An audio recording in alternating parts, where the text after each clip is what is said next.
রূপের বড়াই করিস না রে, রূপ চিরদিন থাকে না।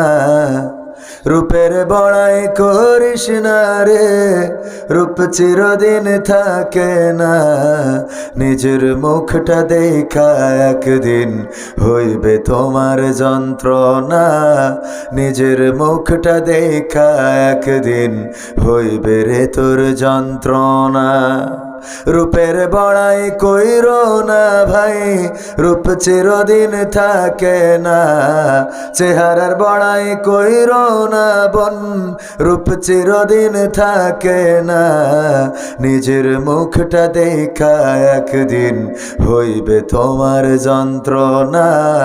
নিজের মুখটা দেখা একদিন হইবে রে তোর যন্ত্রণা। সময় হইল বড় শিক্ষক, সব দিবে শিখাইয়া। সুখের জীবন থাকবে না রে, দেখবে না কেউ চাইয়া। সময় হইল বড় শিক্ষক, সব দিবে শিখাইয়া। সুখের জীবন থাকবে না রে, দেখবে না কেউ চাইয়া। মরার আগে মরবি রে তুই, জ্বালা সইতে পারবি না। মরার আগে মরবি রে তুই, জ্বালা সইতে পারবি না। নিজের মুখটা দেখা একদিন হইবে তোমার যন্ত্রণা। নিজের মুখটা দেখা একদিন হইবে রে তোর যন্ত্রণা। কিসের এত বড়াই তোমার মাটির দেহ লইয়া। ময়রা দেখো পোকামাকড় শেষ করবে সব খাইয়া। কিসের এত বড়াই তোমার মাটির দেহ লইয়া। ময়রা দেখো পোকামাকড় শেষ করবে সব খাইয়া। এই দুনিয়া ছাড়তে হবে, অহংকার আর কইরো না। এই দুনিয়া ছাড়তে হবে, অহংকার আর কইরো না। নিজের মুখটা দেখা একদিন হইবে তোমার যন্ত্রণা। নিজের মুখটা দেখা একদিন হইবে রে তোর যন্ত্রণা। ক্ষমতার বড়াই কইরো না ভাই, সে আর চিরদিন থাকে না। পাওয়ারের বড়াই কইরো না বোন, সে আর চিরদিন থাকে না। নিজের চেয়ার দেখা একদিন হইবে তোমার যন্ত্রণা। নিজের চেয়ার দেখা একদিন হইবে রে তোর যন্ত্রণা। ঠিক না বেঠে? আরো জোরে বলেন ঠিক না বেঠে?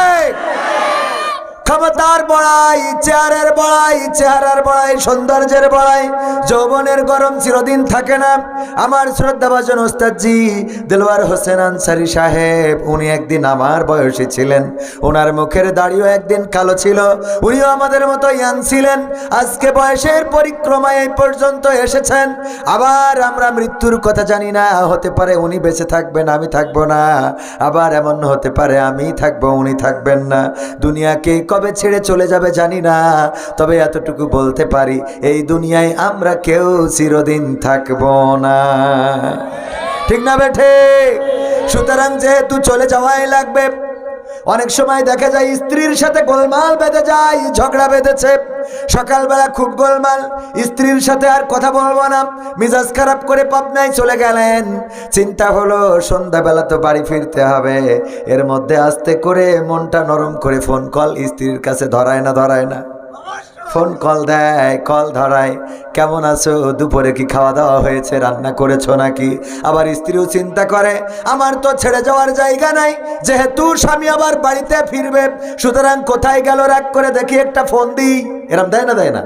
কেউ না কেউ সফট মাইন্ডে চলে আসে, হয় স্ত্রী আপনাকে ফোন দেয়, না হয় আপনি স্ত্রীকে ফোন দেন। কেউ না কেউ একটু নর্মাল হয়ে সম্পর্কটা স্বাভাবিক করে। চিন্তা থাকে এই যে আজ হোক কাল হোক, যত রাগারাগি করি, জিতাজিতি করি, স্ত্রী চিন্তা করে এই স্বামীর বাইরে তো যাওয়ার কোনো সুযোগ নাই। আবার স্বামীও চিন্তা করে আমার স্ত্রীর বাইরে থাকবোটা কোথায় এই শীতের রাত। ঠিক না বে ঠিক? এই শীতের রাতে কোথায় যাব? সুতরাং কি করি, আস্তে করে সম্পর্কটা কি করে ফেলি, গোলমালটারে আমরা হালকা করে ফেলি।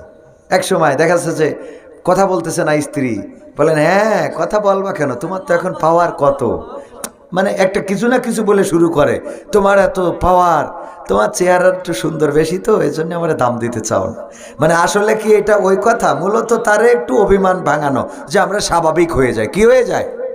স্বাভাবিক হয়ে যায়। যেহেতু ওই স্ত্রীর সাথে সংসার করে, যদি কেউ এরকম হয় ডিসিশন নেয় যে না এর সাথে আর সংসার করবই না, এর সাথে আর আমি থাকবই না, তাইলে আপনি যত কিছুই করেন ওই সম্পর্ক স্বাভাবিক হবে? আপনি এক পাশ দিয়ে টিকাইতে চাইলে তো টিকবে না। টিকবে? আমার আব্বা বলতেন, আব্বার একটা খালা ছিল, নাম ছিল ঘিন্না। তো এই খালা ছেলে বিয়ে দিয়েছে, এখন পুত্রবধূ ভালো হয় নাই, পুত্রবধূ পছন্দ না, তেমন মনোপুত হয় নাই।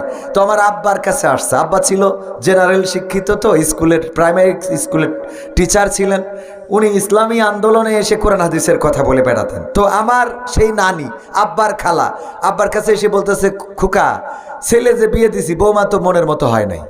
কয় কেন? কয় না মনে করিলাম যা তা না। তো তাইলে এখন কি করবা? কয় না এই বউ রাখা হবে না। তো বউ যদি না রাখা হয় তাহলে তার কাবিনের টাকা দিয়ে আস্তে করে মিল মীমাংসা করে ছাড়াছাড়ি করে ফেলো, এটাতে তো সমস্যা নাই, যেহেতু পন্থা আছে। কয় তাইলে তোর কাছে আইসি কিসের জন্যে? কয় আমার কাছে কিছু। কয় তুই না হুজুর হয়েছিস এখন? হুজুর তো হয়েছি, তাই হুজুর হয়েছি তো কি হয়েছে?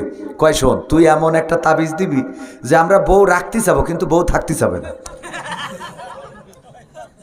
একটা তাবিজ এমন দিবি যে তাবিজে আমরা বউকে রাখতে চাইবো কিন্তু বউ থাকতে চাবে না। তার মানে হলে বউটা রাখবেই না। এখন রাখবে না বলে তাবিজ দরকার, কবিরাজ দরকার, যাই করা রাখবে না যখন, তখন আর এটা স্বাভাবিক করা সম্ভব না।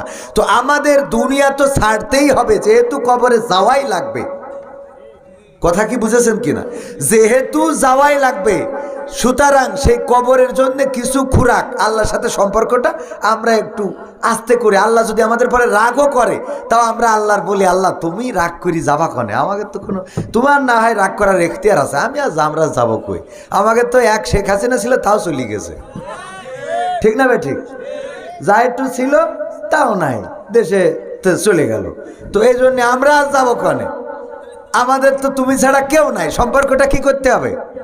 আল্লাহর সাথে উন্নতি করতে হবে। সে উন্নতি করার জন্যে কোনো এক পক্ষকে এগিয়ে আসতে হয়। তবে খুশির সংবাদ হলো, যদি কেউ আল্লাহকে একবার ডাকে, আল্লাহ তার ডাকে 10 বার সাড়া দেন।